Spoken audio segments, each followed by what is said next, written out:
ప్రముఖ పుణ్యక్షేత్రమైన అన్నవరం శ్రీ వీర వెంకట సత్యనారాయణ స్వామి వారి దేవస్థానంలో ఉన్న శ్రీ వనదుర్గ అమ్మవారి జాతర మహోత్సవములు నేటి నుండి ఘనంగా ప్రారంభమయ్యాయి.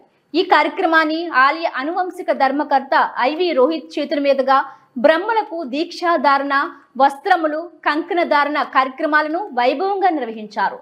శ్రీ వనదుర్గమ్మ వారి జాతర మహోత్సవములు ఈ మహోత్సవాలు సుమారు 5 రోజులు జరగనున్నాయి.